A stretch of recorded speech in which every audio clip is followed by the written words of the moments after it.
Ward కమిటీలకి ప్రమాణ స్వీకారానికి చేసినటువంటి అదేవిధంగా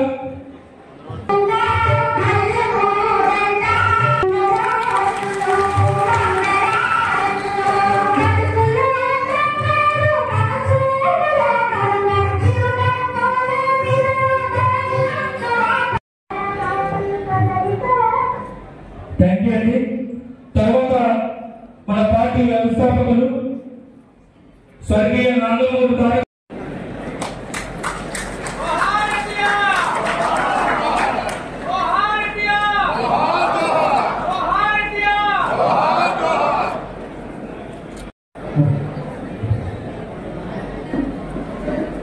ముందుగా ఈ ప్రమాణ స్వీకార కార్యక్రమానికి ఇచ్చేసినటువంటి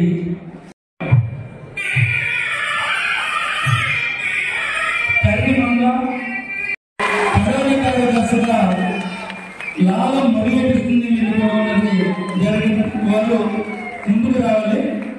వారితో ప్రమాణ స్వీకారం ఉంటుంది కాబట్టి అనౌన్స్ ఎవరైతే ప్రమాణ స్వీకార కార్యక్రమానికి మీ అందరికీ వాట్సాప్ మెసేజ్ లక్ష్యాలకు కట్టుబడి పార్టీ సభ్యులుగా క్రమశిక్షణతో ప్రజాస్వామ్యంతో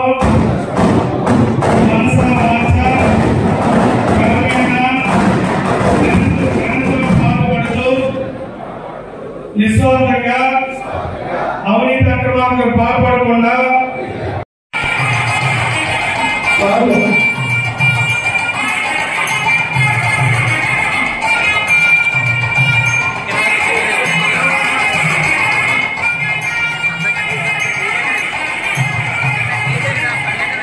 పోలీస్ స్టేషన్ వచ్చినా, ఎంఆర్ఓ ఆఫీస్కి వచ్చినా, ఎండిఓ ఆఫీస్కి వచ్చినా కూర్చోబెట్టి పని చేయకపోయినా దాన్ని కూర్చోబెట్టి గౌరవం ఇవ్వకపోతే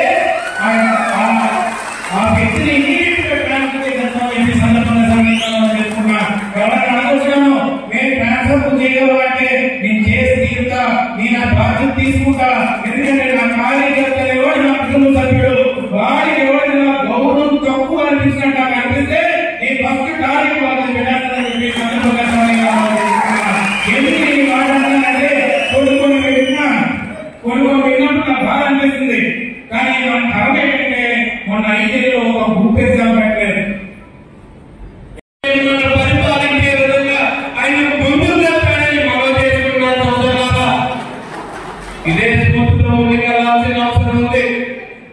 ఈ రోజు ఈ ప్రమాణ స్వీకారం చేసిన వాళ్ళందరికీ కూడా ప్రత్యేకమైన ధన్యవాదాలు తెలియజేసుకుంటూ ఇది ముఖ్యంగా చేసినటువంటి నవీన్ గారికి ముఖ్యంగా మనకి గ్రామ స్థాయిలోని గ్రామ పార్టీ కమిటీలు చాలా ముఖ్యం, మండల పార్టీ కమిటీలు, అలాగే టౌన్ మున్సిపాలిటీ పార్టీ కమిటీలు, అలాగే క్యూబ్ అంటారు మా పార్టీ స్ట్రక్చర్లోని, దాంట్లో క్లస్టర్, యూనిట్, బూత్, ఇవన్నీ కమిటీలకు కూడా ప్రమాణ స్వీకారం చేసుకుని ఒక పండగ వాతావరణంతో మేము జరుపుకోవడం జరిగింది. దానికి మనకు జ్యోతిల్ నవీన్ గారిని ఇక్కడికి ఆహ్వానించి ఆయన ముఖ్య అతిథిగా మేము ఆహ్వానించడం జరిగింది. దాంట్లో పాల్గొని ఆయన్ని నేను ఆదర్శంగా తీసుకోమని నేను చాలామందికి చెప్పడం జరిగింది. ఎందుకంటే కష్ట సమయాల్లో నిలబడి పోరాడిన వ్యక్తి ఆయన. ఈరోజు అందుకే పిలవడం జరిగింది, ఆయన సందేశాన్ని ఇవ్వడం. ప్రతి ఒక్కరు కూడా ఎంతో సంతోషంగా ఈ కార్యక్రమాన్ని ముగించుకొని ఈరోజు భోజనాలు కూడా ఏర్పాటు చేసి కార్యకర్తలందరూ కూడా సంబరంలో జరుపుకున్నాం. అయితే దీని తర్వాత ఏంటంటే ఒక ఎజెండాను పెట్టుకొని పార్టీ స్థాయి, గ్రామ స్థాయి కూడా మీటింగ్లు. అందరికీ నమస్కారం. ఈరోజు నర్సీపట్నం ఈ సభ్యులు ప్రమాణ స్వీకారానికి రావడం జరిగింది. ఒక్కటి, ఈ రాష్ట్రంలోనే కాదు, దేశంలోనే కాదు, ప్రపంచంలోని ఎక్కడా లేని విధంగా 1 కోటి పైచీలకు సభ్యత్వాలు ఉన్న పార్టీ ఏకైక పార్టీ తెలుగుదేశం పార్టీ. అదేవిధంగా కార్యకర్తను కానీ నాయకులను కానీ చూసుకునే పార్టీ తెలుగుదేశం పార్టీ.